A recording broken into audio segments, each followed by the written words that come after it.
Have you noticed the unsightly truth that we cannot drive anywhere on country lanes or urban highways without noticing trash dotting the roadways, hanging from the tree limbs, blowing across the open fields? It seems we can certainly be good at ignoring today's sign. Hello everyone, and welcome to Take the Next Right, our series that literally takes the scriptures to the streets and the streets to the scripture, to the highways and the byways, all to see how God can strengthen our walk by using everyday road signs to guide our daily spiritual walk. Have you guessed what sign we are talking about today? I bet you have. Because of the debris along the road, we can see that someone, perhaps many someones, have ignored the no littering road sign.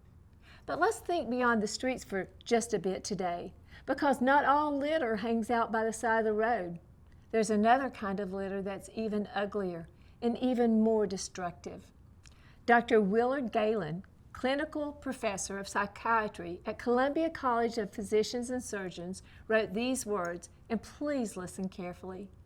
Expressing unwise words in the form of anger, meddling, gossip, malice is nothing but a form of public littering. Have you ever thought about that before? Words as litter? Certain words echoing in our minds, coming out of our mouths, coming out of someone else's mouth and aimed at us, deface our inner landscape like litter defaces the outdoor landscape. Roadside litter can choke out the natural life around it. Verbal litter can choke too. It chokes a person's potential, her dreams, her drive, her sense of value. People who litter don't care where it lands as long as it's out of their way, but I can guarantee you it will always land somewhere. Our words always land somewhere too. That person next to you in class who seems socially odd, the coworker who cries too easily, the neighbor with a hard shell. What littering words have landed on them at some point? Think about the woman from church who keeps turning down your invitations to lunch, or the child on the playground who refuses to join in, the rambunctious teen who mocks everything the culture considers normal. What words are littering their minds? What words have landed on them that no one can see? The Bible uses some vivid words to describe the kind of litter we are talking about. For example, in Ephesians 4:31, we read, "Get rid of all bitterness, rage, and anger, brawling and slander, along with every form of malice."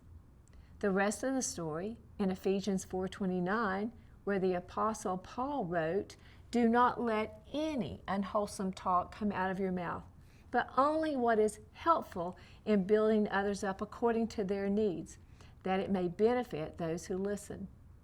This verse hands us the process for following God's no littering signs. As soon as littering words start to slip out, I can run it through a filter. The filter asks, will these words build up this person? Which literally means leave them better off than how I found them. Or will these words fill their hearts with unwholesome litter? I have an acrostic to help us determine what kind of words will bring life to a person. It's built on the word life. L, make sure that your words are loving. I, make sure your words inspire one another. F, forgive. Forgive those who have littered in your heart, and go ask someone for their forgiveness if you need to. And finally, E, use encouraging and equipping words. This week, tell yourself as often as necessary, this is a no litter zone. I don't need to litter here. I need to speak life. Then let those loving, inspiring, forgiving, encouraging, and equipping words be the words that land on those around you. Thank you so much for joining me today, and I hope to see you next time right here on Strengthen Your Walk.